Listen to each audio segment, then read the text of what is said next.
Hello and welcome to Learn to Drive the Easy Way. I'm approved driving instructor Michael Gambin, and I'm going to show you how to drive manual, automatic and cars fitted with disability controls in the easiest way possible.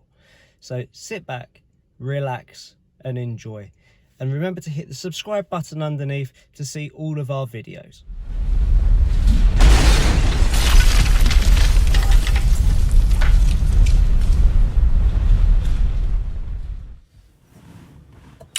Okay, so what we're going to talk about now is turning right into a road. Again, it's MSPSL, mirror, signal, position, speed and look. So again, rear view, then the right mirror, before we then do our signal, position, next to the white line. But sometimes you'll have what's called a filter box or a filter lane, which could look like this.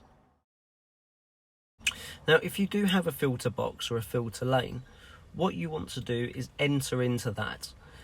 By staying to the left of that filter box on your test, you would usually fail, depending on the scenario, but the examiner will normally see it as a positional fault. So if there is a filter box, enter that, and that's so people can get past you if they want to go straight on your left hand side.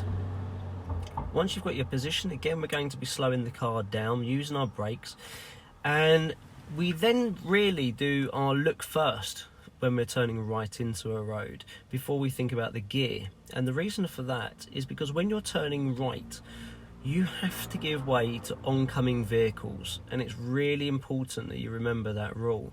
Whenever you're turning right into a road, whether it's a side street or whether it's a crossroads, you must give way to oncoming vehicles. And the reason for that is because you're going onto their side of the road to make that turn. So remember, if there is an oncoming vehicle, slow it down more earlier. By doing that, hopefully the oncoming vehicle will drive past you before you've got to that road, and that will allow you to enter that road, possibly in a higher gear, which would make it a bit easier because you don't need to find your bite point. It's also more economical because you're not having to pull away from stationary. But if you do get there and there's no chance of you being able to keep the car moving, slow down to a stop, into first gear, and once it is safe, then proceed to go. So when there is no one approaching you that you would have to slow down when you make that turn.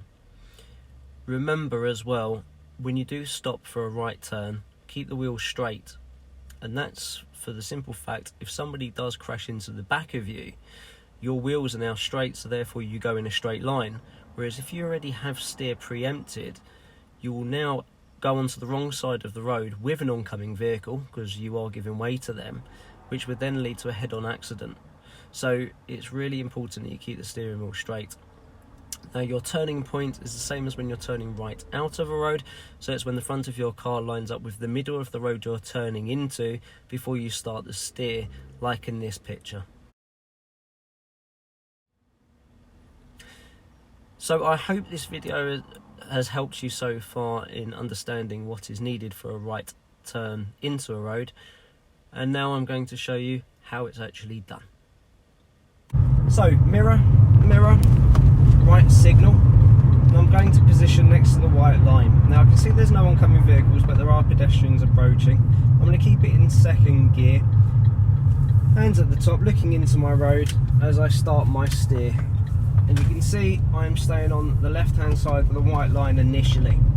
So again, I'm going to turn right into this road, so mirror, signal, braking, hands at the top, looking into my road, starting my turn, and then back into normal position. So on those two turns, we didn't have any oncoming vehicles. Sometimes we don't have that luck, and we may have a situation where we do have to give way to an oncoming car. So in this situation, we can see that we do have oncoming vehicles. So mirror, signal, braking extra early. My aim is to get there after this silver car. I can't, so I'm going to go into first gear, look into my road before I then make my turn. So one more turning into a road, mirror, signal, on the brakes. I'm already in second gear. You can see I'm regaining my left-sided position again before I start my turn. And the reason for that is because if a car comes out of this road, they may not look right, they may only look left, and proceed to go without actually checking that it's safe. And in that situation, I'm now in risk of a head-on accident. So by regaining the left-hand side of the road just makes that turn safer. I hope this video has helped, and I look forward to seeing you on the next video.